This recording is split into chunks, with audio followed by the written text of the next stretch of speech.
여러분, 검찰이 수사를 조작했다. 이 말 들어보셨죠? 민주당이 녹취록을 들고 나왔어요. 검사가 이재명을 주범으로 만들기 위해 진술을 설계했다는 겁니다. 근데 이 녹취 좀 이상합니다. 왜 이상한지 오늘 팩트로 따져보겠습니다. 지금 국회에서 국정조사가 돌아가고 있어요. 이름이 뭐냐면 윤석열 정권 정치검찰 조작기소 의혹 국정조사. 대상이 7개 사건인데 대장동 위례신도시 쌍방울 대북송금. 이게 전부 이재명 대통령과 관련된 사건이에요. 그런데 이걸 민주당이 국정조사를 해서 검찰 수사가 조작이었다고 뒤집겠다는 겁니다. 국민의힘 김예지 의원이 17시간 동안 필리버스터를 했는데도 밀어붙여서 통과시켰어요. 시각장애인 의원이 점자판으로 17시간을 버텼는데 그냥 찍어 눌렀습니다. 민주당이 공개한 녹취가 뭐냐? 2023년 6월 19일 쌍방울 대북송금 사건을 수사한 박상용 검사하고 이화영 전 경기도 부지사의 변호인 서민석 변호사가 통화한 내용이에요. 민주당이 이 녹취에서 핵심이라고 꺼낸 부분이 뭐냐면 박 검사가 이렇게 말했다는 겁니다. 이재명 씨가 완전히 주범이 되고 사람이 종범이 되는 식의 자백이 있어야 저희가 그거를 할 수가 있다. 이것만 들으면 검찰이 진술을 설계한 것 같죠? 근데 문제가 있어요. 박상용 검사가 직접 반박했습니다.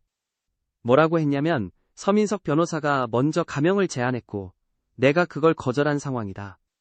녹취가 짜깁기 된 거다. 대구일보 사설도 이렇게 썼어요. 편집된 녹취록은 온전한 진실이 아니다. 전문 공개가 답이다. 그러면 녹취 전문을 공개하면 되잖아요? 근데 민주당은 전문을 안 내놓습니다. 왜? 전문을 공개하면 맥락이 달라지니까. 유리한 부분만 잘라서 보여주는 거예요. 이걸 수사 용어로 체리피킹이라고 합니다. 증거를 골라서 쓰는 거. 4월 3일에는 추가 녹취도 공개했어요. 박 검사가 이화영 한 번만 만나줘 밤에라도. 이렇게 말했다는 겁니다. 이것도 잘라서 들으면 회유처럼 보이죠.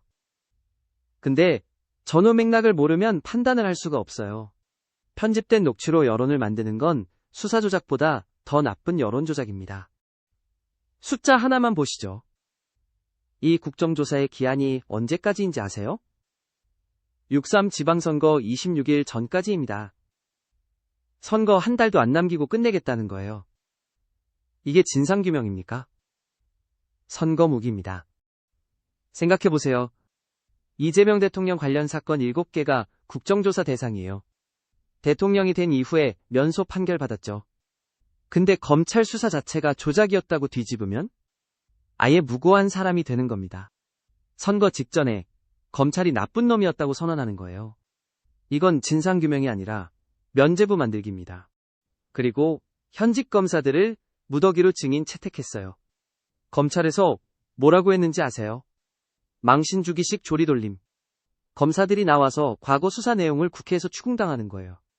진행 중인 재판도 있는데 법조계에서 뭐라고 합니까? 재판에 대한 국회 개입이다. 삼권분립 위반이다. 솔직히 물어볼게요. 이 국정조사를 보는 검사들이 앞으로 정치인 수사를 제대로 할 수 있겠습니까? 정치인 수사하면 나중에 국회에 불려가서 조리돌림 당한다? 그러면 아무도 안 합니다. 이게 바로 검찰 길들이기예요. 수사를 조작한 게 아니라 수사를 못하게 만드는 겁니다.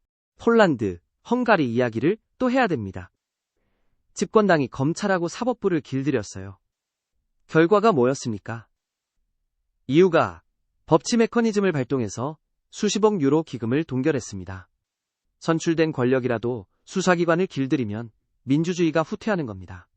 이러면 이런 말 하시는 분 있어요. 검찰이 진짜 조작했으면 어떡하냐. 맞아요. 만약 진짜 조작이면 밝혀야 합니다. 저도 동의해요. 근데 그러면 녹취 전문을 공개하세요. 편집본 말고 전체를. 왜 안 합니까? 전문 공개하면 끝나는 일을 왜 편집본으로 여론전을 합니까? 그리고 국정조사가 아니라 특검을 하면 되잖아요. 중립적인 특별검사가 조사하면 누구도 할 말이 없습니다.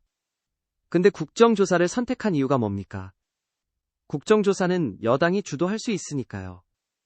다수당이 증인도 정하고 질문도 하고 결론도 내리는 거예요. 이게 공정한 조사입니까? 정리하겠습니다. 편집된 녹취로 검찰을 조작 수사라고 몰아가고 현직 검사를 국회에 끌고 와서 조리돌림하고 선거 26일 전에 끝내겠다. 이건 진상규명이 아닙니다. 정치보복이에요. 수사한 사람을 처벌하겠다는 거. 그러면 앞으로 정치인을 수사할 검사가 어디 있겠습니까? 법치라는 건 내 편이든 같은 잣대로 수사하고 재판받는 겁니다. 검찰이 잘못했으면 법으로 따져야지 국회에서 정치적으로 심판하는 게 아닙니다. 이걸 허용하면 대한민국에서 법치는 끝납니다. 이 영상이 도움이 되셨다면 좋아요와 구독 부탁드립니다. 주변 분들한테도 공유해주세요. 법치가 무너지면 우리 모두가 위험합니다. 감사합니다.